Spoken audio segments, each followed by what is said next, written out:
I'm here with Mick Martell, one of tonight's match officials, one of the on-field umpires. Mick, thanks for joining us, mate. No worries. Pleasure to be here. As always. Can you let us know how you got into umpiring? Just finished playing and wanted to stay involved, so I thought we'd go down the track of umpiring. It's all worked out well and been pretty happy with the choice. What's it like when you're out in the middle, a bowler comes steaming in, it's hit flush on the pads? What goes through your mind then? Well, you just go through your processes, make sure you try and get everything right. It happens fairly quick, so you got to make sure you're on the ball. But we practice for those things, and hopefully we keep on top of our game. Our focus has to be full on all the time.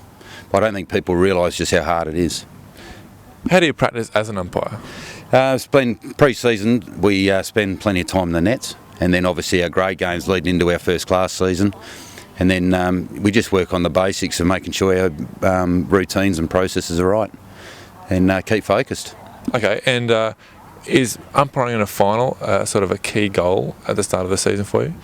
Well, it is, yeah. It's something you always aspire to, play in umpiring the best games. A lot more pressure on these games, obviously. So you really look forward to them. When they come along, you go to a different level. You sort of zone out and get wrapped up in the game and the atmosphere that's involved in the game.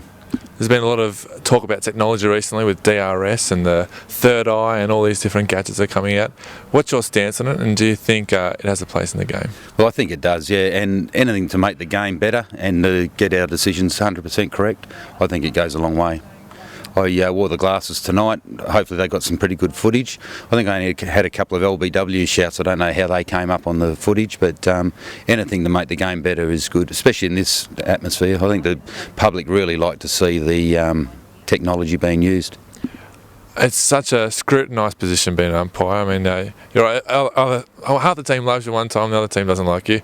When you make the wrong call and you sit on the big screen, what goes through your head then? Well, it's funny, we don't really look at the screen to see once we've made a decision, we don't look at the screen. At the end of the game, we sit down with our match referee and we go through every decision. And some decisions could take 10 to 15 minutes to go over each decision if it's a tight one. Other ones we can flick over, and once we know that they're 100%. Okay, and do you get scored the same way a player gets evaluated?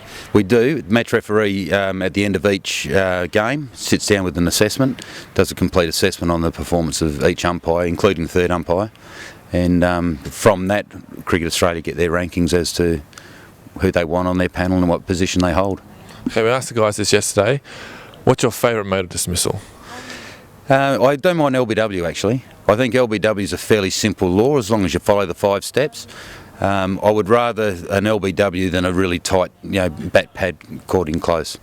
So, but an LBW, I think once you got your process in place, you got your 5 steps for the dismissal, then I think it's quite an easy decision after that. Mate, it sounds like umpiring is really easy. Well, mate, if you concentrate, it can be. Other times it can be the worst place in the field to be.